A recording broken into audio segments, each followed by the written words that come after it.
Right, here I am with the Olympian, Payton Jacobson. I am so excited. Congratulations, first of all. Thank you. What a crazy accomplishment. Did you ever, when did you start to think or know or believe that you actually had it to go to the Olympics? Probably like 20 seconds left in the match when the ref stopped it. I just knew I just had to stay in the middle, and I've done it so many times where it was just like, all right, just lock it down. If you don't do it, you're gonna regret it for the rest of your life. So just done it a million times. Give it your everything, 100%. Yep. Dig a little deeper.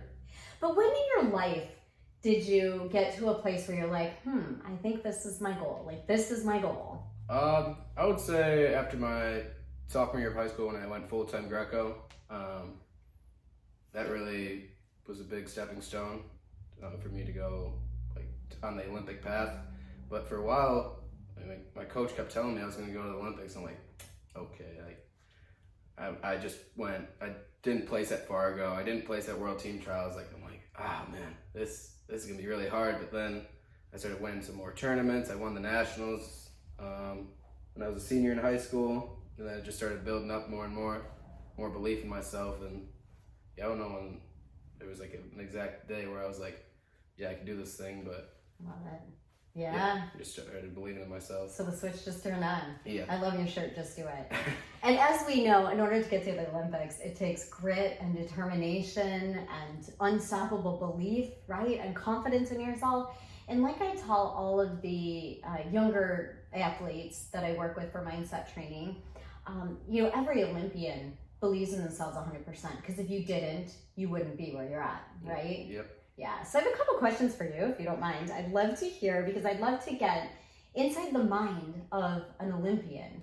And I know, like, a lot of people would, right? Like, what goes on in that brain? So the first question I have for you is, I'd love for you, and you just did this a little bit, but take us back to that moment when you knew that you won that finals match and you are an Olympian.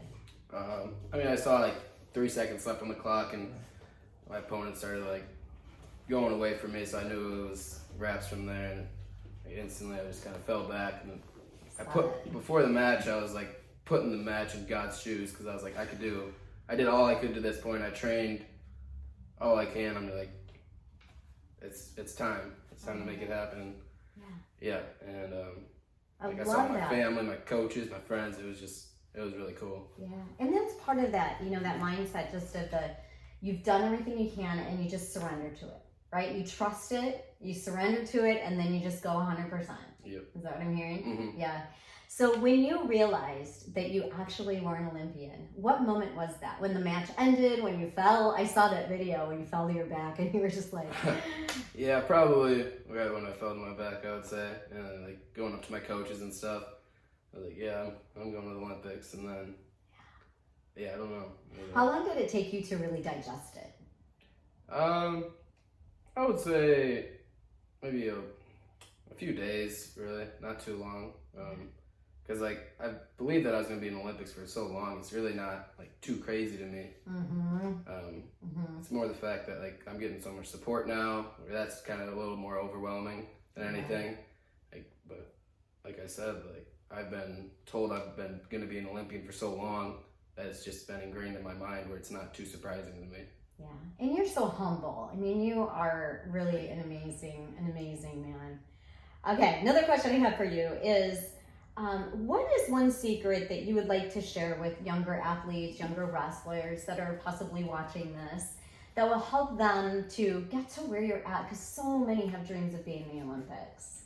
I would say one big thing is process over results. So like in high school, like I said, I didn't win a whole lot, but I just kept trusting my coaches, trusted in the process, and eventually it just started clicking for me. Trust the process. Yeah. Also another thing, like I used to be really small in high school, and then I just kind of let my body grow instead of cutting a bunch of weight. And that I think really helped me get stronger, and it just really helped me. Also, one more thing is just believe in yourself. Believe in yourself, right? And that seems so simple, and yet it's a lot of work, isn't it? Yeah, I would say I told myself every day, like, I'm a winner. I love it. I'm a winner. That's the secret, right? This is what I'm made for. Right? It's your self-talk. Because course, yeah. as we know, the body does what the mind is saying. Yep. And it's hard for some young athletes that have heard from either coaches or parents, whether they don't encourage them enough or they're, not super positive. I know you grew up in a really loving, positive environment and that helps. But we also know that if you haven't, and you still want to be where you're at and get to the Olympics, then it is about being in charge and being your own mental coach. Yep. Right? Following what your coaches have to say. If you don't think your coach is leading you in the right direction, seek out a different coach who has been there before, who has led other athletes to the Olympics, I would say. Yeah, right? Or to higher levels, whatever level you want to reach. Yeah, it's about the coach too. Definitely. Definitely about the coach. Awesome. What is the most helpful mindset hack that you could share with any athlete about getting to the Olympics? I would say just put yourself in a lot of high pressure situations, whether that's like before practice every day we play soccer, and like there's kind of a lot of pressure in the room because everyone's watching, and then like you just have a lot of pressure, and like just simple stuff like, I don't know, playing any type of like board game, like if you have to you get one chance to do something, like make it happen. Like push through the fear is what I'm hearing. Like do it anyway. Yeah. Like let's do it. No fear. Yeah. Yeah. Let's do it. Just putting yourself in high pressure situations and not being afraid to succeed. Yeah. Training throughout all aspects of your life, not just in the wrestling room. Yeah, I love that. So what I'm hearing is 100% of the time, go for it, no fear, and put yourself in situations that challenge you. Yep. Yeah, I love it. All right, couple more questions. What do you say to yourself if you do know? What do you say to yourself as you are starting to wrestle, or as you step on the mat? What goes on in your mind, in the mind of an Olympian? What do you say to yourself?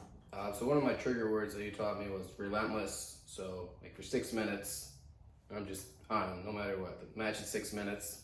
There's no overtime in Greco, so just 6 minutes wrestling the whole time, staying relentless.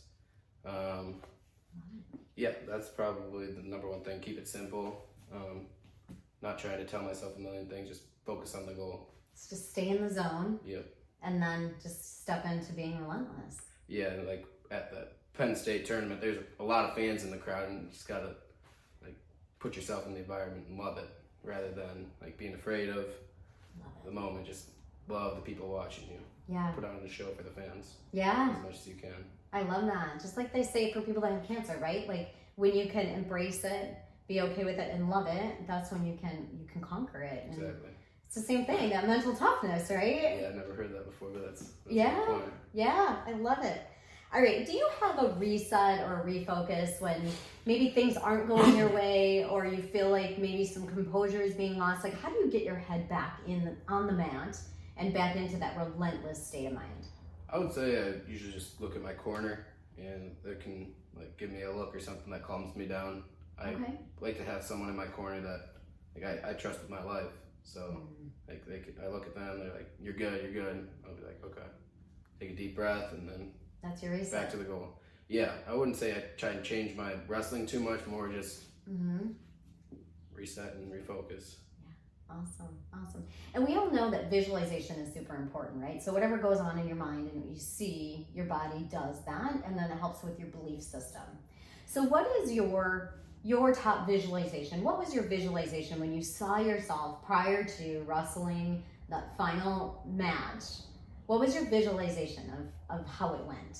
I was trying to just try and attack him in my mind, instantly, trying to be like, all right, I'm gonna wrap this match up as fast as I can, get on the Olympic team as fast as I can. It didn't happen like that, but reach for the stars, you'll hit the moon, you know? Yeah. Yeah, so I would just try and focus on hitting my moves in the match, and if it happens, it happens. Awesome. And we all know that if you don't set goals, you don't reach goals. So a final question I have for you is, what's your next goal? Olympic gold. Gold. That's right. And that's it, right? Is if you didn't believe you could get the gold, you wouldn't be there. Yeah, So, I yeah. got this opportunity to do it. Absolutely. And go like fully after it. Yeah. Between my diet, my wrestling, my training, myself as a person, my belief in Jesus Christ, I'm going to be the best person I can be. Yeah, I love it. I love that. And what a testament to anyone that, you know, so many look up to you, as we know, like hundreds and thousands look up to you, and just your way of being is exactly what a champion is, and exactly what, you know, the Lord wants you to be. So yeah, so beautiful. Any last final things that you would like to share that maybe we didn't cover for anyone that is watching or would love to get into, like, pick the brain of an Olympian? Just trust within the process. It's not all days are great, but have fun with it. Be thankful for every day. Like we had 6:30 practice every morning. It's like, I have to get up for this. Or I get up and I'm like, all right, I'm blessed to be here. I'm blessed to have this 6:30 practice and get to go hang out with my friends and go through some tough practices in the morning. But I mean, nobody else is doing that kind of stuff. And I think that was really a big mindset switch, was when I started being thankful for every opportunity I get to train. Because there's thousands, millions of people in the world that are like, I wish I was in your shoes. Yeah. So, yeah, I would say just be thankful for where you're at. I love it. Words of the wise, and such life lessons that, you know, we can all use listening to you about, you know, just be thankful, right? Be thankful and know that you did the work. I mean, you absolutely did the work, and just being thankful for where you are. So I'm thankful for having you here today, Payton.